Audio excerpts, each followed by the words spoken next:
Hello, everybody, and welcome back to Eternal Spring. I'm Paul Thurrott, and I am here in Mexico City with my wife, Stephanie. Hello. Hello, everybody.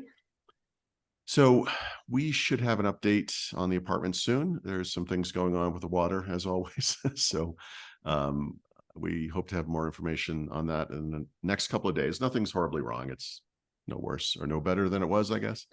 But we thought we should continue our series on our favorite places in Mexico City. And continuing from last time where we talked about Centro being such a big area with so much to do and so much to see, we split it into two halves. And this is the second half. And this is the area we think of and other people think of as Alameda Central because of a notable park of that name that sits in its center. This is the western half of Centro, essentially. Yeah. So west of the Zocalo and all that stuff.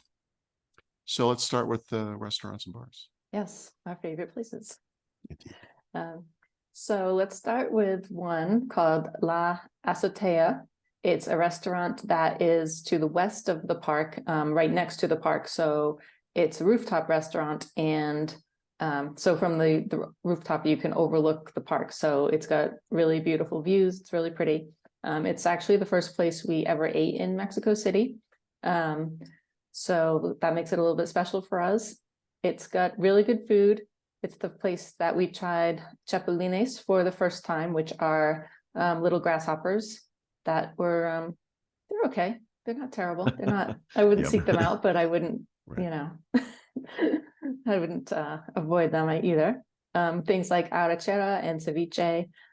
They have great drinks. You can sit up there and have drinks. They have something that's called clerico, which is basically kind of a take on sangria. It's a little bit different than sangria, but it's pretty similar.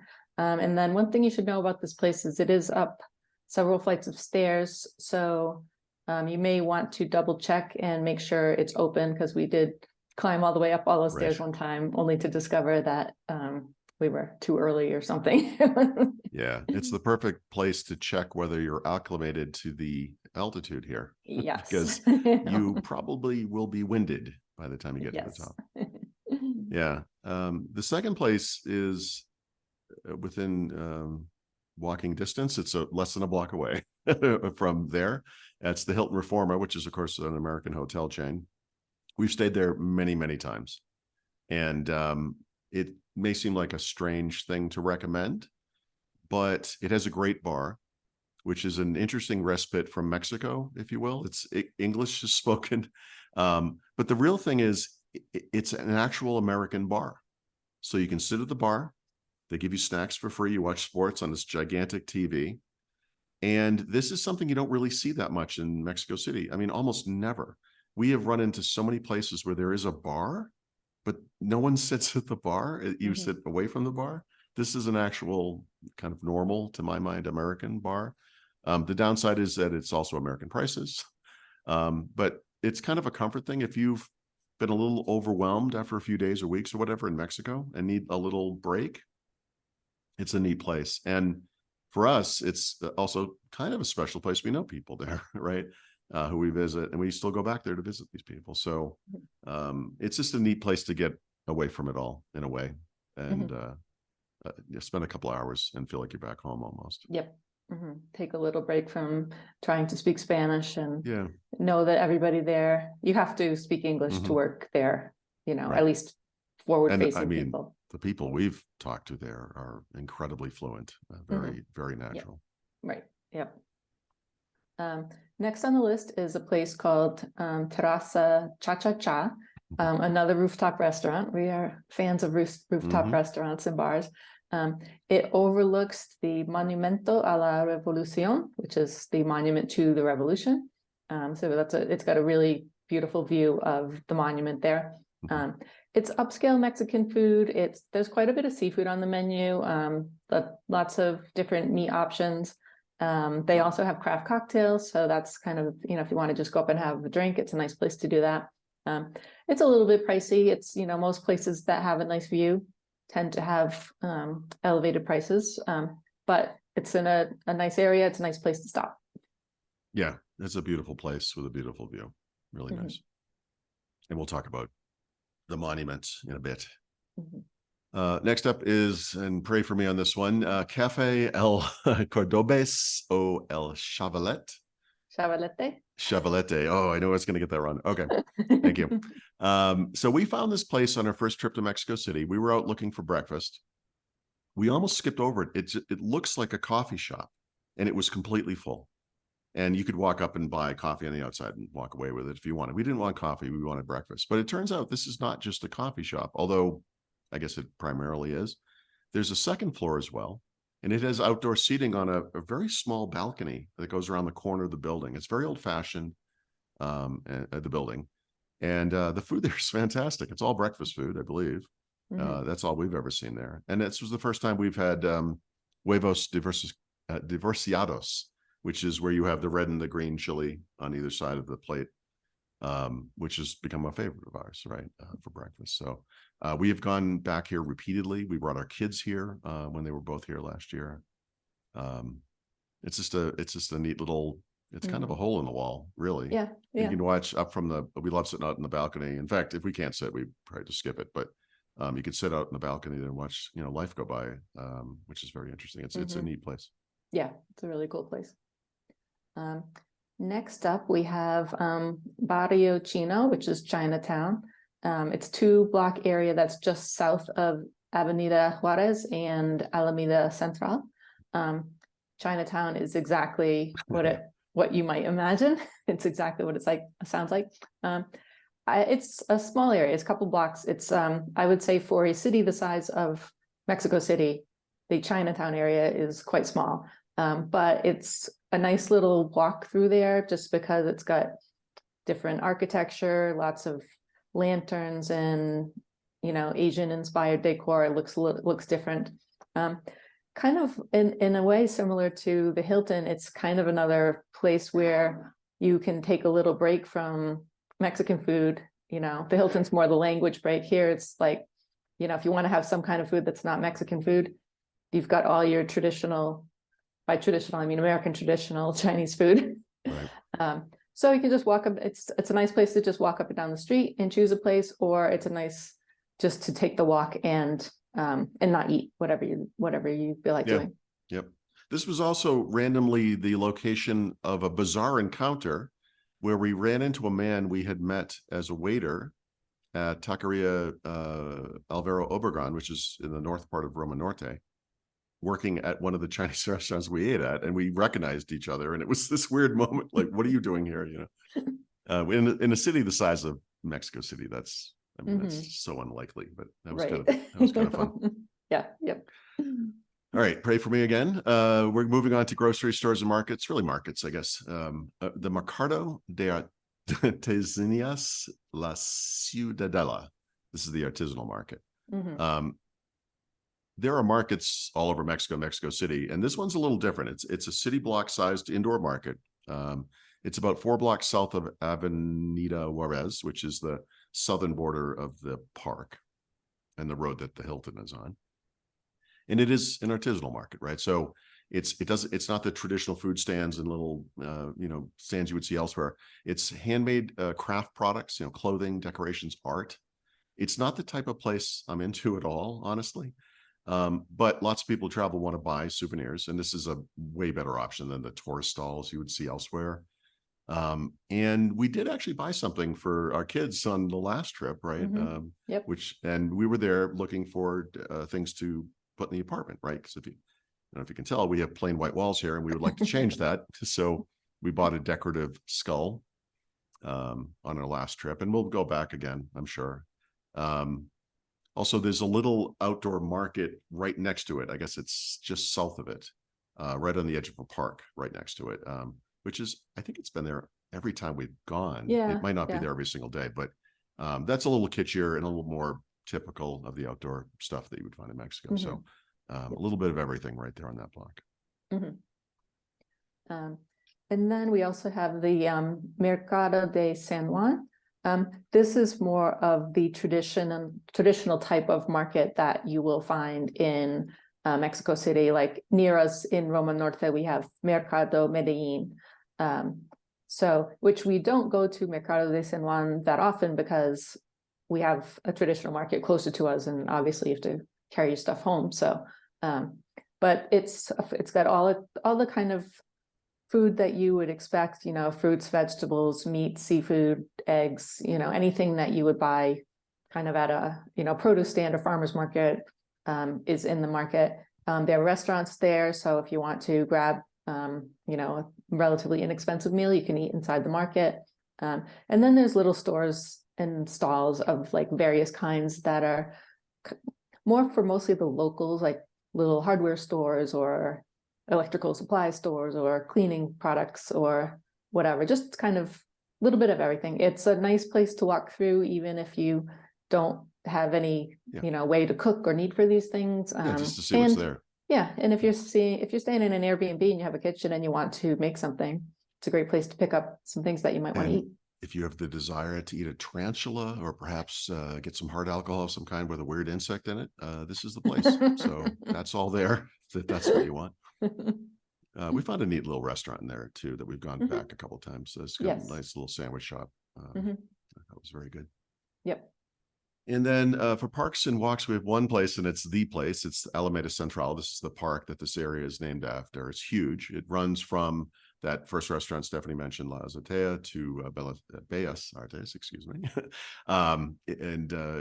It's beautiful. It's Mexico City's oldest park. It's clean and safe, and I mean safe day and night. We have walked through there in the pitch black of night, and people of all ages were dancing together to music that people had set up with their own, you know, boom boxes or whatever.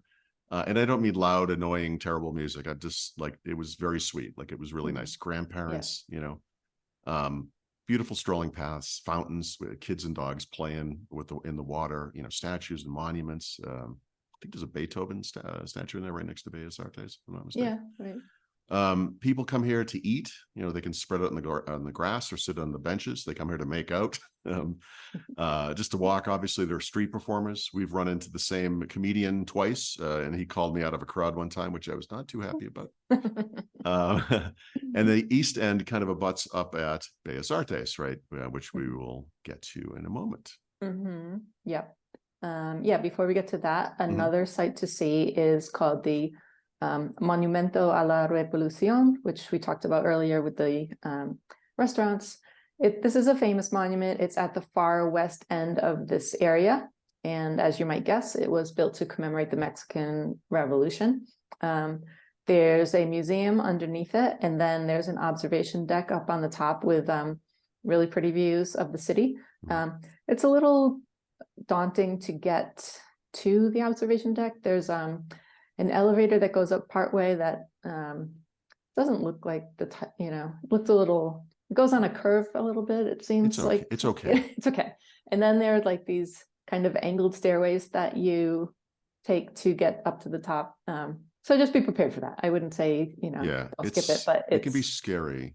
Yeah. And if you're, motor challenged in any way, I would maybe skip this part of it. It's it can be a little dicey in parts. Yeah, but worth. I mean, the views are amazing. Totally worth for the views. Yeah, absolutely. So the Palacio de Bellas Artes, I had referred to this several times as Bellas Artes, and thank you to everyone for pointing out my mistake. Sorry about that. So this is technically a cultural center, which is an interesting description because to us it's a museum, but it's both, really, right? So in size and scope and beauty, this thing rivals anything in Paris. It is one of the most beautiful buildings in the world. It's iconic, especially from outside, where you can see that beautiful yellow and orange and red roof, which is just amazing. Little tip, by the way, there's a Sears across the street, and yes, Sears still exists in Mexico. It's a little more upscale than it was back when it was a thing in the United States. But if you go up to the top floor, there's a coffee shop that has an outside balcony. You can go out there and drink your coffee and look at Bellas Artes, and it is the best view of that building I think there is in the city. It's amazing. Yeah, it's really beautiful. Yeah, and it's just as beautiful on the inside. It's just classic, iconic architecture. There's a permanent collection of Mexican murals over multiple floors, and the cultural center bit is they host live performances, art and literature events, temporary exhibitions, and so forth. We haven't done too much of that. We've never seen anything live, like a live event there, but we've gone back repeatedly. And if I mean, if you come to Mexico City and you only do one thing, I mean, you have to see this. This, Stephanie pointed out earlier, if someone were to show you one picture of Mexico City so you could understand how good it can be, it will be a picture of this building. Yep. It is gorgeous inside and out. Yep. Like if you bought a guidebook of Mexico City, this would be the photo on the cover. Yeah, almost every time. Yep. Yep. And then near Bellas Artes is the Bellas Artes Metro station, which is kind of next to Bellas Artes and Alameda Central. It opened up in 1934, and it's notable because it looks exactly like one of the Art Deco metro station entrances that you would see if you were in Paris. Right. So it's that cool look. That's not a coincidence. It was a gift to the city from Paris in 1998.